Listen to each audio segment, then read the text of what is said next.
हमारे देश के बड़े-बड़े नेता जो हैं ना, वो डॉल्फिन की तरह छोटे-छोटे नेताओं और उभरते हुए नेताओं को छोटी मछली समझकर निगलते चले जा रहे हैं। हमारे देश के अंदर जो बढ़ते हुए सोशल मीडिया का प्रभाव है, बेरोजगारी है, पहचान बनाने की चाह है, राजनीति के अंदर नाम, पैसा और पावर बनाने की चाह के कारण युवा नेता बनने का ट्रेंड बढ़ते चला जा रहा है। और ये सही भी है। जो समय है, अभी जो स्थिति है, उसकी ये मांग है।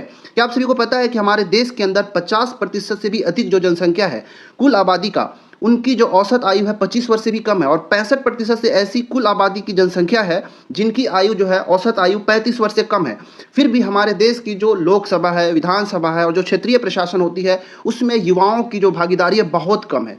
इसलिए ये जरूरी है कि युवा भी राजनीति के अंदर प्रवेश करें। लेकिन ये जो बड़े बड़े नेता होते हैं, वो इन युवा नेताओं को फेस की तरह यूज करते हैं और जैसे ही उनका काम निकल जाता है, इन युवा नेताओं को साइडलाइन कर देते हैं। और ये युवा नेता केवल आंदोलन, छात्र राजनीति और जो जाति और धर्म आधारित जो संस्थाएं होती है, उन तक ही सीमित रह जाते हैं। इसके बावजूद वो सोशल मीडिया के नकली लोकप्रियता से भी प्रभावित हो जाते हैं। बड़े नेताओं के साथ वो पिक्चर खिंचा लेंगे, सोशल मीडिया पे अपलोड कर देंगे, लाइक्स मिलते हैं, फॉलोअर्स भी बढ़ जाते हैं और इन्हीं फॉलोअर्स को वो अपनी लोकप्रियता समझ लेते हैं, जबकि उनको पता ही नहीं कि असली लोकप्रियता जो है ग्राउंड पर कार्य करने से होता है। जमीनी स्तर पर कार्य करके अपनी लोकप्रियता बढ़ाई जाती है और राजनीति के अंदर प्रवेश किया जाता है, ना कि बड़े नेताओं के साथ फोटो खिंचा के अपलोड करने से। युवा नेता बन जाना कोई गलत नहीं है, लेकिन होता यह है कि जब उनका राजनीतिक करियर जो सफल नहीं होता है, तो उनका जो शिक्षा होता है, करियर होता है, वो भी पूरा बर्बाद हो जाता है और मुझे लगता है भविष्य भी कहीं ना कहीं अंधकार में होने लगता है, क्योंकि उनके पास कोई अदर ऑप्शन ही नहीं बच जाता है।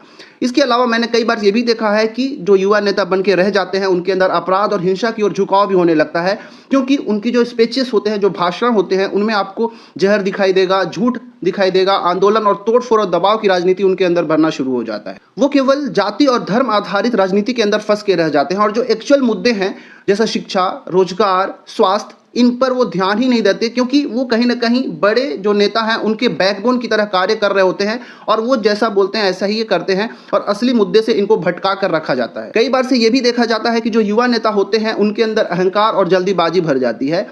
वो थोड़ा सा पहचान मिलते ही खुद को बहुत बड़ा नेता समझने लगते हैं और वो अपनी आलोचनाओं को भी वो सहन नहीं कर पाते हैं। इस राजनीति के कारण मैंने कई सारे ऐसे दोस्तों को भी देखा है जो एक दूसरे के विरोधी बनते चले गए हैं। कुल मिलाकर मुझे ये लगता है कि आजकल के जो उभरते हुए नेता हैं, जो युवा नेता हैं, वो बड़े नेताओं के चारा की तरह इस्तेमाल किया जा रहा है, या फिर जो पारिवारिक बड़े नेता हैं उनके द्वारा इस्तेमाल ही बस किए रह जा रहे हैं। देखिए, युवा नेता बनना कोई नुकसान नहीं है। मुझे लगता है कि जो युवा होना होता है वो ताकत होता है, लेकिन बिना सोच समझ की जो राजनीति होती है बहुत खतरनाक होता है। समझदार बने, अपना भविष्य खराब ना करें, सोच समझ कर ही राजनीति के अंदर प्रवेश करें, अन्यथा हो सकता है कि जीवन भर केवल आप बड़े नेताओं के द्वारा यूज होते रह जाएं और आपका भविष्य जो है अंधकारमय हो जाए।